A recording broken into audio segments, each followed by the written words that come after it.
मेरी मदद कर सकते हैं। दुर्गणानां पतये दीनाधिपतये नमः। मैं प्यास से व्याकुल हूँ, मेरी सहायता कीजिए।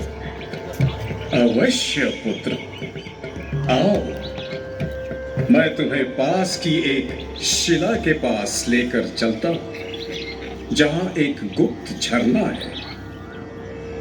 आओ मेरे साथ, चलो।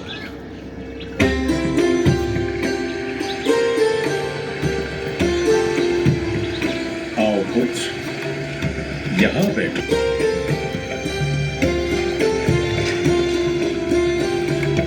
लो वत्स, इस कुंड के जल को ग्रहण करो, सब ठीक हो जाएगा।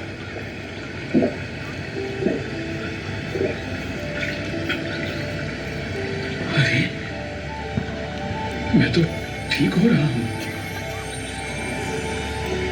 वाह, मेरे हाथ पैर के सारे घाव ठीक हो रहे हैं। ये तो चमत्कार हो रहा है। मेरा शरीर एकदम ठीक हो रहा है।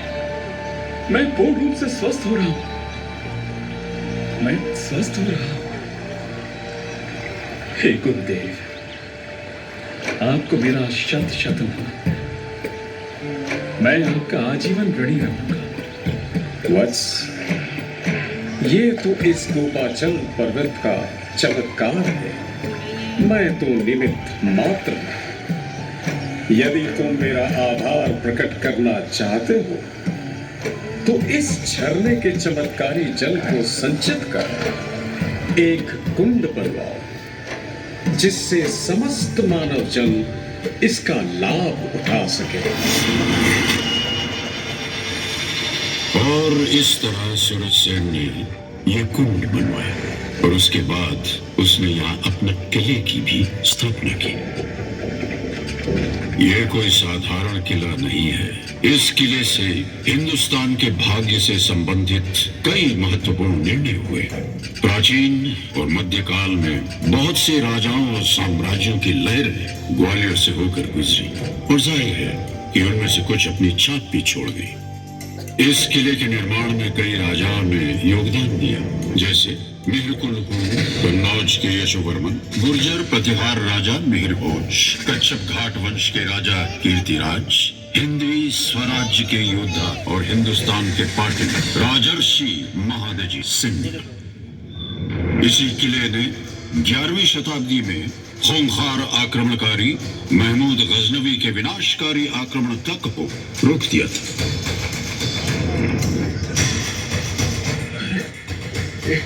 किला है या पहाड़ है? ये तो बिल्कुल नामुमकिन है।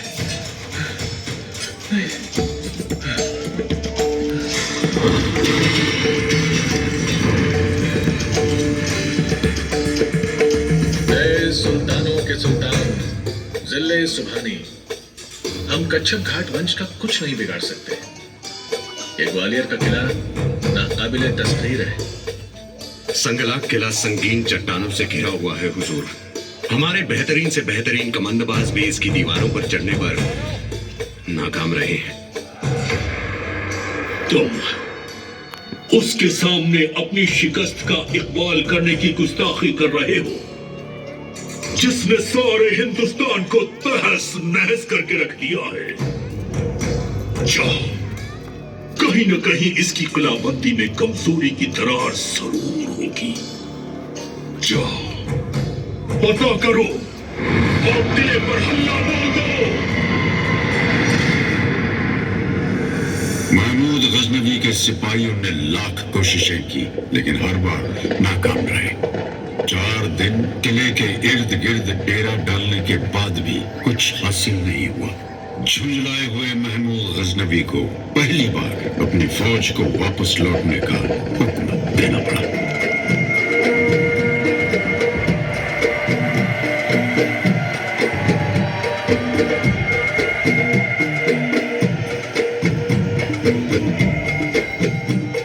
कच्छप घाट के वीर योद्धाओं को बार बार खतरों का सामना करना पड़ा।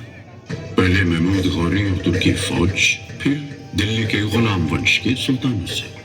फिर भी वीर राजपूतों ने आखिरी दम तक लड़ने की ठानी थी।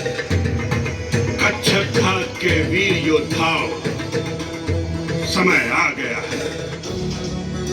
अब हमारे सामने एक ही रास्ता है, जिल्लत या मौत। जो दृढ़ राखे धर्म को, वही राखे करतार।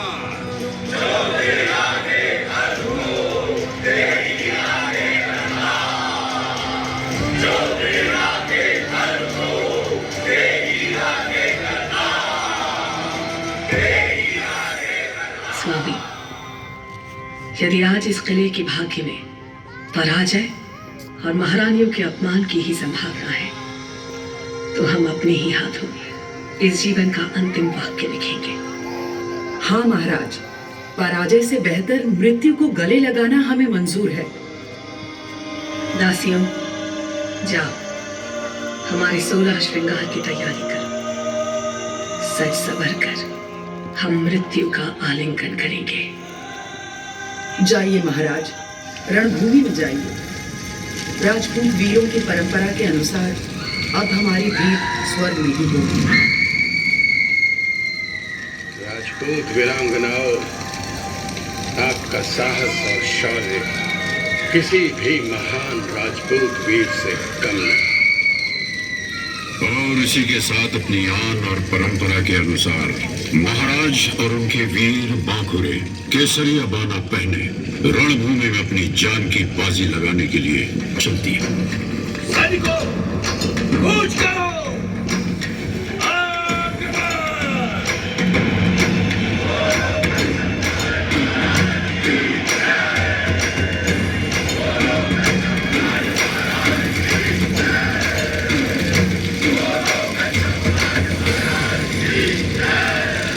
दिल्ली में तख्त ताज पलटते थे तो असर ग्वालियर पर भी पड़ता था। ग्वालियर किला दिल्ली की खिलजी वंश और फिर तुगलक वंश के हाथ आया। तुगलक द्वारा वीर सिंह तोमर किले का राज प्रमुख नियुक्त किया गया।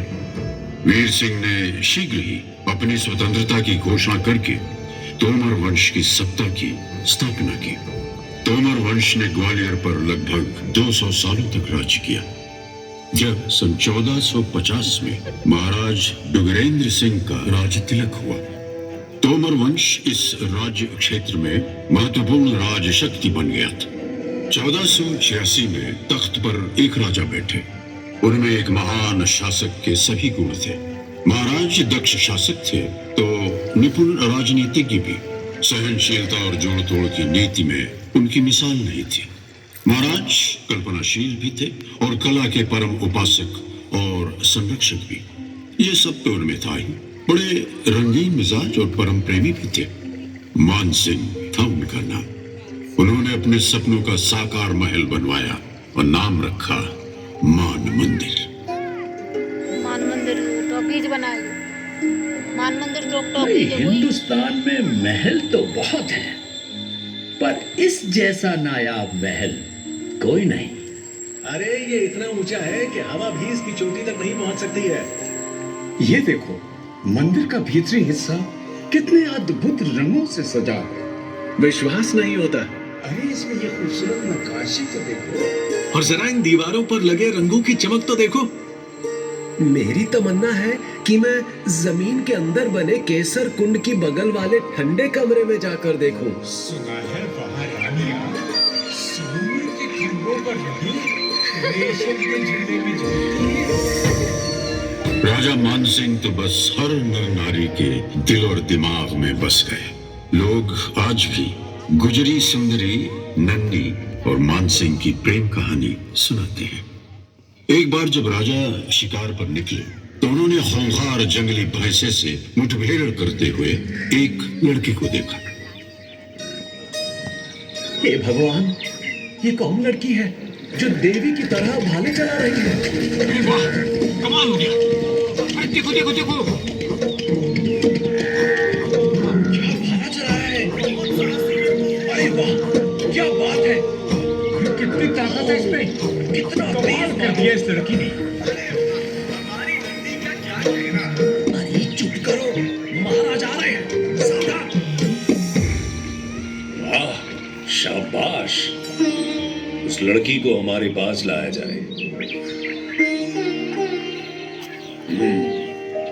बहादुर और सुंदर लड़की, तुम्हारा नाम क्या है? मेरा नाम नन्ही है महाराज। लड़की, अदब से सिर झुका, तू महाराज से बात कर रही है। इसे ऐसे ही रहने दो। लड़की, तुम बहुत सुंदर हो, तुम्हारे लिए ये नन्ही नाम ठीक नहीं है। मैं तुम्हारा नाम मृगनयनी रखता हूं, हिरनी सी आंखों वाली लड़की। हम तुम्हारी वीरता से अत्यंत प्रभावित हुए हैं और तुमसे विवाह करना चाहते हैं। ब्याह के लाने मेरी कछु शर्तें हैं। ए मोड़ी, तू का महाराज को नहीं पहचानी? इनके सामने नजरें झुका के आदर से बात कर। शांत, आप बीच में मत बोलिए। हाँ, हम तुम्हारी शर्तें सुनना चाहेंगे, बताओ। महाराज, पहली शर्त, मैं न तो पर्दा में रहूंगी और ना ही एक ही महल में दूसरी रानिन के संग। ठीक है। दूसरी शर्त, हमारी साख नदी ही हमारी शक्ति को कारण है। यो नदी को पानी भी हमें ग्वालियर में चाहिए होगो। तीसरी शर्त, मैं हमेशा आपके साथ ही साथ रहूंगी और हर जगह आपके साथ ही चलूंगी, चाहे युद्ध ही क्यों न हो। आप जहां जहां जाओ, मैं भी संग ही रहूंगी। मंजूर। राजा मान सिंह ने नन्ही की सारी शर्तों को मानते हुए उसे नए नाम से रानी मृगनयनी घोषित किया।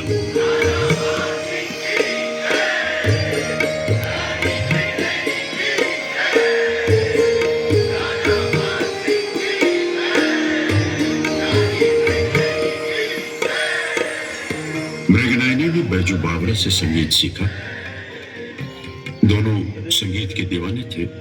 सुरों की डोरियों ने महाराज मान सिंह और सलोनी गुर्जरी को आपस में ऐसा बांधा कि बस वे बंधते ही चले गए।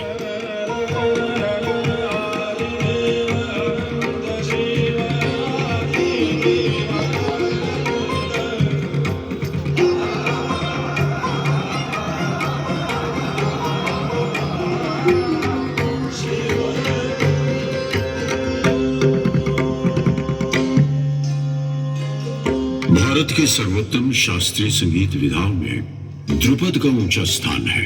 ध्रुपद के सृजन का सेहरा महाराज मान सिंह के ही सर है। देश के कोने कोने से संगीत के विद्वान मान मंदिर की यात्रा के लिए आने लगे।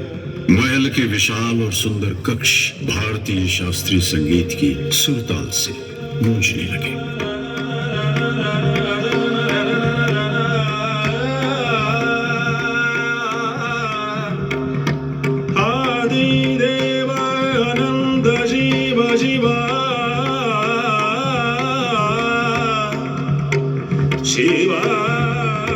सुर सरिता का अनंत प्रवाह चलता रहता, शायद ऐसे ही, पर महाराजा मान सिंह का स्वर्गवास हो गया। उसके बाद शीघ्र ही तोमर वंश के बुरे दिन आ गए। दिल्ली के इब्राहिम लोदी ने ग्वालियर किले के गिर्द घेरा डाल दिया। इस तरह पूरे 2 वर्ष गुजरे। 2 साल बीत गए हैं। रसद भी खत्म होने की कगार पर है। एक समय यहाँ की आबो हवा संगीत और कला से सराबोर थी। अब ये आलम है कि तोप के गोलों की गूंज और तलवारों की खनकार में मौत के खौफ तले सब कुछ दब गया है। पता नहीं कब वक्त गोलीबारी कब बंद करेगा। कितना गुबार उठ रहा है।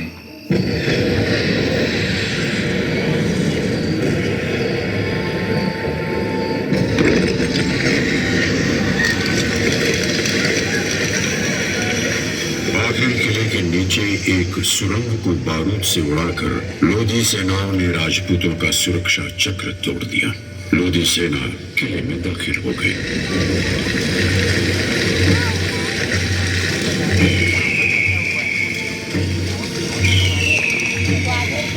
स्टोरी बता रहे हैं कैसे क्या था।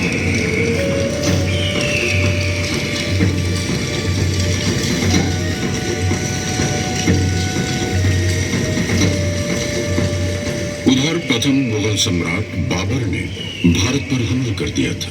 बाबर ने पानीपत के मैदान में लोधी सेना को शिकस्त दी, फिर आगे बढ़ा और ग्वालियर के किले को फतेह किया।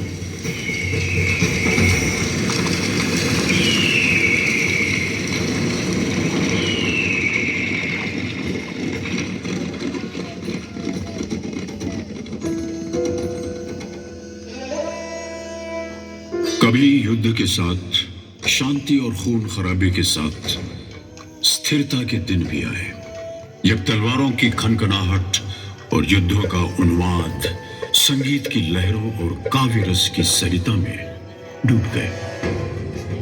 शेर शाह सूरी ने यह किला शहंशाह हुमायूं से छीन लिया था, मगर अकबर की अगुवाई में मुगलों ने इसे जीतकर वापस हथिया लिया। पेड़ पे दिख रहा है कुछ? मुगलिया काल में बेहट में विलक्षण प्रतिभा के एक बालक ने जन्म लिया, जिनका नाम था रामतनु पांडे, जो बाद में मियां तानसेन के नाम से प्रसिद्ध हुए।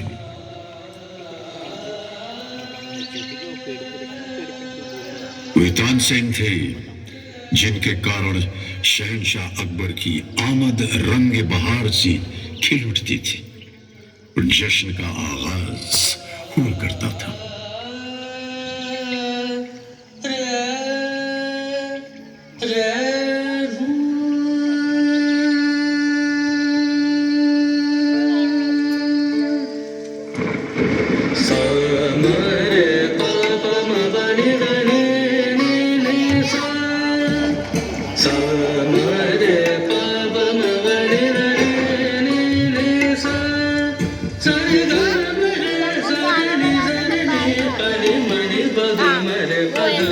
ऐसा गाना बजा देते थे कि बाद में भी रात हो जाती थी, बारिश अपने आप होने लगती थी। ये लगाम दे दे।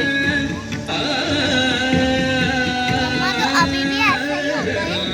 अब नहीं होता, पर वो तानसेन के पास इतनी शक्ति थी कि वो कर सकते, वो गाने से ही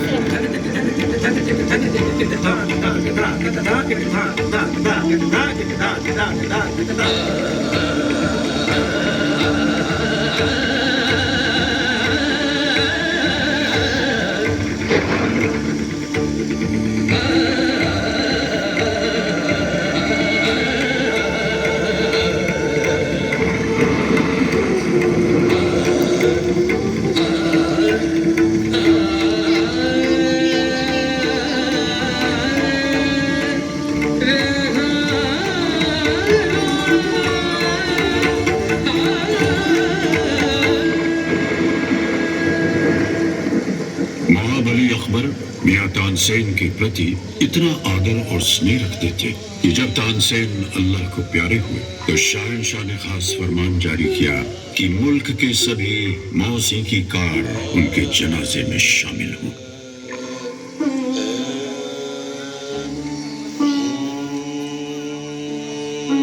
ग्वालियर जब शहंशाह अकबर की सल्तनत का हिस्सा बना, उस दौरान इस किले को एक विशाल कैद खाने के रूप में तब्दील कर दिया गया था। यहाँ से किसी का निकलना मुश्किल था। इस किले से हंसती गाती महकती जिंदगी गायब हो गई। यहाँ विद्रोहियों और राजनैतिक बंदियों को हथकड़ी और बेड़ियों में रखा जाने लगा। वक्त कैसे तेजी से गुजरता है। हमारा ये शानदार किला आज दुख दर्द की सराय बन गया है। बड़े दुख की बात है कि इसी महल के खूबसूरत सर्द खानों में कभी रानी महारानियां धूप की तपिश से बचकर आराम फरमाया करती थी। आज वही सर्द खाना फांसी खाने में तब्दील हो चुका है। न जाने कितने शाही कैदी इन अंधेरों में डूब गए हैं। नहीं, नहीं, मैं नहीं पीऊंगा। रहम करो, मुझ पर जबरदस्ती मत करो। रहम करो, रहम करो, रहम करो, रहम करो। कैसे नहीं पिएगा? पियो। फ्रांसीसी यात्री बर्नियर ने अपने ग्वालियर प्रवास पर शाही कैदियों की दुर्दशा को बयान करते हुए लिखा था कि यहाँ कैदियों को पोस्त पिलाई जाती थी, जिसे अफीम की डोरियों को पानी में भिगोकर बनाया जाता था। इसके असर से कैदी का शरीर धीरे धीरे सूख जाता था। जुल्म के शिकार कैदी अपना दिमाग खो बैठते और धीरे धीरे वे मौत की गोद में सो जाते। एक कैदी ऐसा भी था जो इस किले से जीवित बच निकला। वो और कोई नहीं बल्कि सिखों के गुरु हरगोबिंद सिंह जी थे। सतगुर बंदी छोड़ है, सतगुर बंदी छोड़। मल्लिका नूरजहां के कहने पर शाहजहां जहांगीर ने उनकी रिहाई का फरमान जारी किया था। अरे भाई, सुना कुछ? गुरु ने किले से अकेले यहाँ होकर जाने से इनकार कर दिया है और शहंशाह ने कहा है कि जितने कैदी गुरु के दामन को पकड़ सकते हैं वो उनके साथ रिहा होकर जा सकते हैं। रात भर सभी लगे रहे। गुरु के दामन के साथ एक एक करके कई झालरें टांकी गई, लेकिन गुरु का दामन फैलता ही चला गया। इस तरह 52 कैदी उनके साथ रिहा हो गए।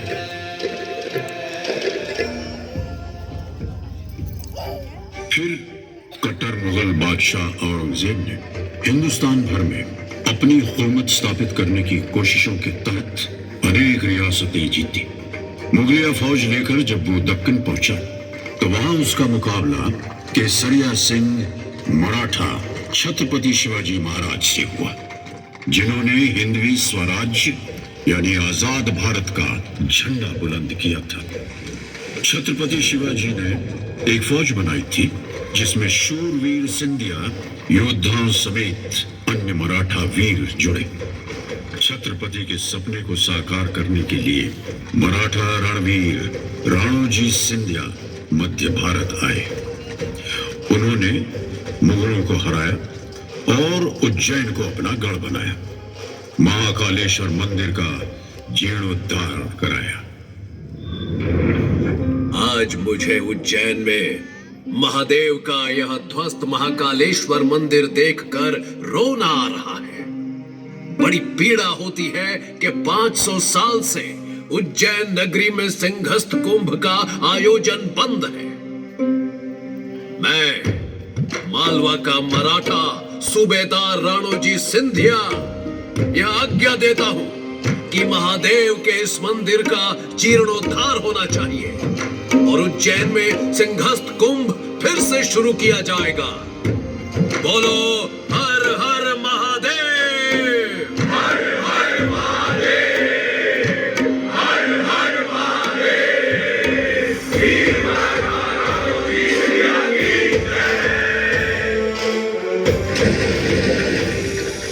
वीर राणोजी के उपरांत उनके पुत्र महादजी सिंधिया ने स्वराज का केसरिया झंडा लेकर 1765 में ग्वालियर, 1771 में दिल्ली और उसके बाद लाहौर और अटक तक का इलाका जीत लिया और समस्त हिंदुस्तान में सिंधिया वंश का नाग निशानी भगवा ध्वज बुलंद किया।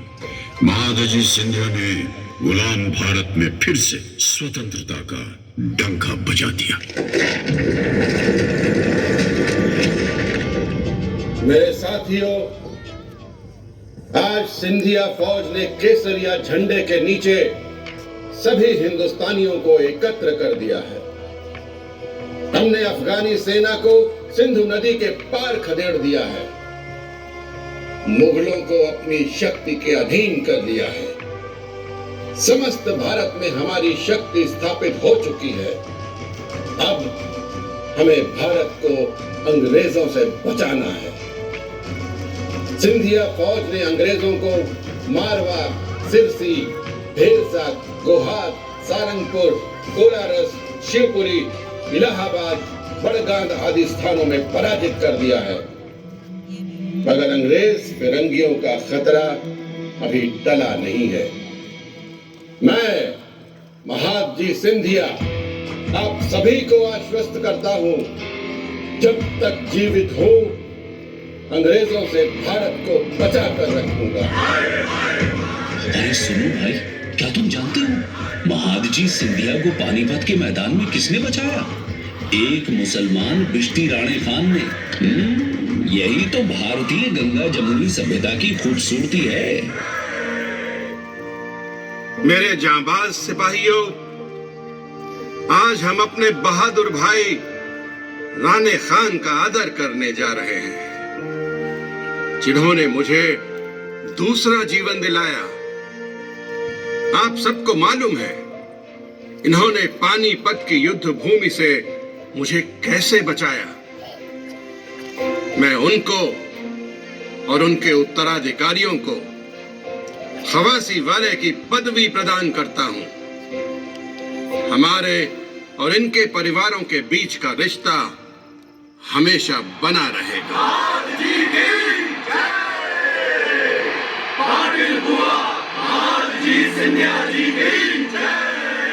महादजी सिंधिया ने उत्तर में आज के पाकिस्तान में स्थित अटक से लेकर कटक तक हिंदवी स्वराज्य स्थापित किया। अजमेर, अलीगढ़, आगरा, दिल्ली, सरहिंद, ग्वालियर, अहमदनगर, भरूच और लाहौर जैसे अनेक शहर जीते। लेकिन आखिरकार द ग्रेट मराठा महादजी सिंधिया के वंशजों को अगर कोई शहर भाया तो वो ये शहर ग्वालियर था, जिसे महाराजा दौलतराव सिंधिया ने 1810 में अपनी राजधानी बनाया था। तुम लोग जानते हैं, हमने एक एक बहुत खास काम के लिए चुना है। इधर का बाकी लोग हमारा साथ देगा, वो दिखाएगा किधर से किला का दीवार और चढ़ना है। तुम्हारा कपड़े के जूते से कोई आवाज नहीं आएगा, समझा? ग्वालियर का किला हिंदुस्तान का चाबी है, इसको फतेह करना उतना ही जरूरी है जितना कि प्लासी की लड़ाई में हमारा जीत। लेकिन बाद में महादजी सिंधिया ने किले पर पुनः कब्जा कर लिया। उनके उत्तराधिकारियों की सैन्य शक्ति से अंग्रेज लगातार परेशान रहे। 1843 में दोनों सेनाओं का महाराजपुर में मुकाबला हुआ। सिंधिया की फौज अकेले लड़ी और नेस्त नाबूद हो गई।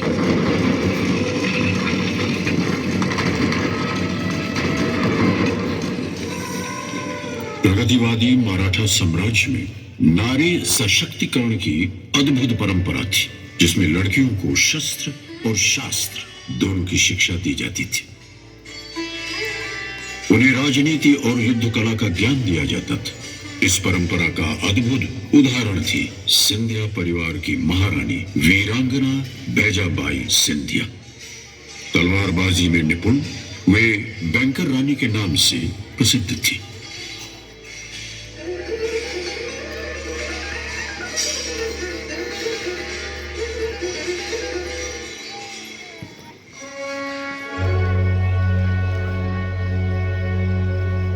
सन 1857 में एक तरफ मेरठ में मुट्ठी भर सिपाहियों ने देश भर में स्वतंत्रता संग्राम की चिंगारी जलाई, दूसरी तरफ मराठा महाराज सिंधिया के नुमाइंदों के साथ हुए गुप्त विचार विमर्श के अनुसार और उनके आमंत्रण पर वीर तात्या तोपे, राव साहेब पेशवा और झांसी की रानी लक्ष्मीबाई नेवालकर की सेनाओं ने ग्वालियर आकर विद्रोह की कमान संभाली। कहते हैं महारानी ताराबाई सिंधिया के कहने पर हमारे जांबाज क्रांतिकारियों के लिए सिंधिया कोषालय खोल दिया गया था।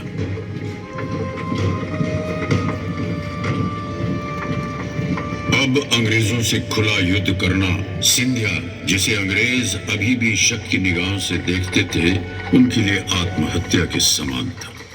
इसलिए ग्वालियर के किले को सिंधिया महाराज की सेना ने रानी झांसी को सौंप दिया था। लेकिन जब अंग्रेज शक्ति भारी पड़ रही थी, तब सिंधिया के नुमाइंदों ने रानी को ग्वालियर से सुरक्षित निकलने की सलाह दी। अंग्रेजी सेनाएं लगातार पीछा करती रहीं और झांसी की रानी लक्ष्मीबाई नेवालकर ने आखिरी दम तक युद्ध करने की ठानी थी। अंग्रेजी सेनाएं लगातार पीछा करती रही। रानी के घोड़े ने जान दे दी। रानी बुरी तरह जख्मी हुई और वीर गति को प्राप्त हुई।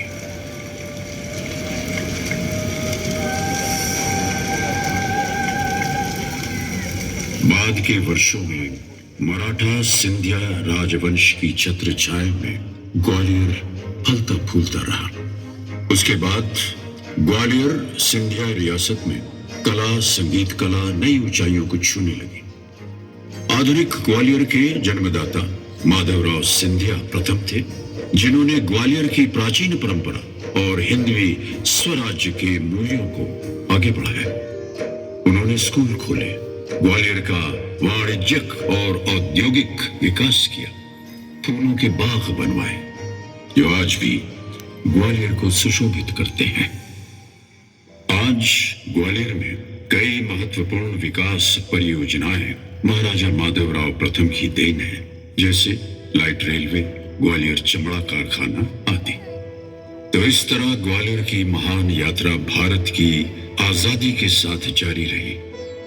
ग्वालियर आज भी कला, सभ्यता और धर्म का एक केंद्र है।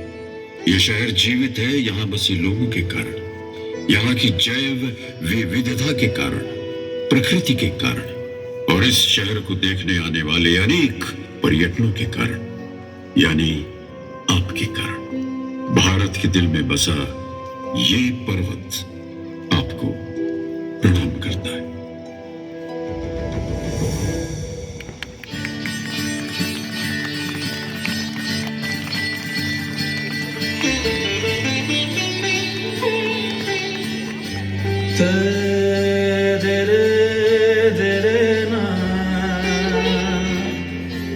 दे